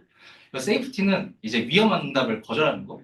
그리고 리즈닝은 논리적 문제를 프롬프트로 줬을 때 정답을 선택하는 거. 그거를 이제 각각의 이제 항목으로 해가지고 초전 리젝티드를 나눈 거거든요. 그래가지고 요렇게 이제 항목별로 있어가지고 이제 항목별 평가가 이렇게 이제 가능한 거예요. 아주 항목별 평가가 되고 요거를 이제 어떤 방식으로 웨이티드 썸 해가지고 이렇게 최종 스코어가 나오고 그런 식으로 되어 있는 거라 네 요렇게 이제 제일 유명한 이 벤치마크는 요거라고 합니다. 그래서 요거는 이제 어필하신 거죠.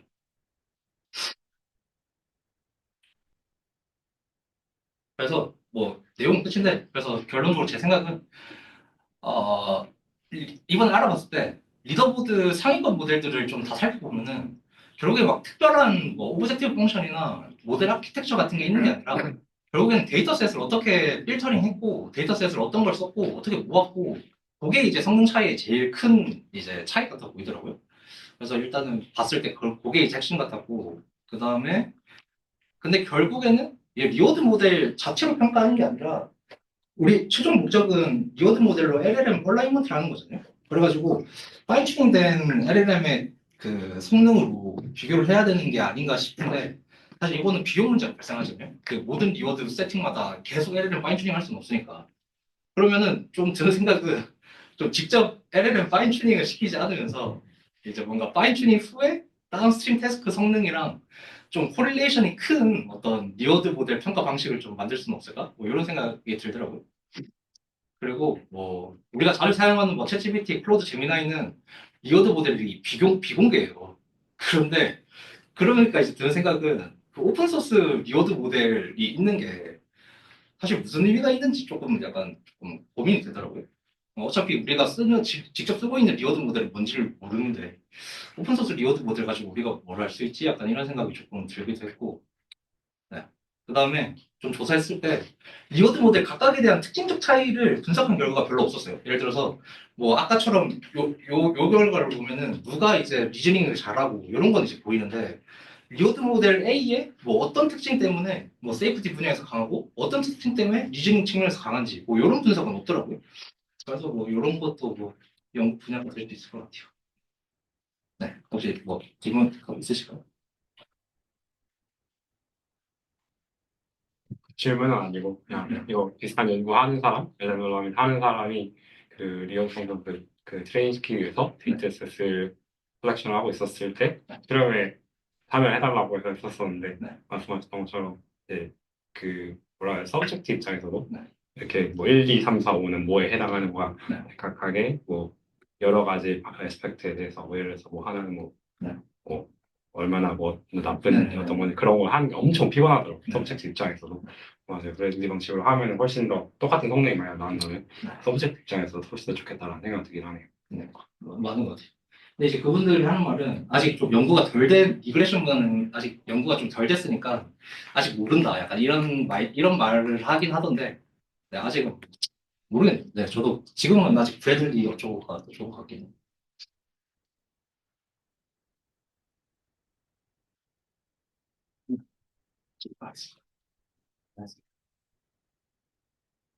그렇습니다. 공유는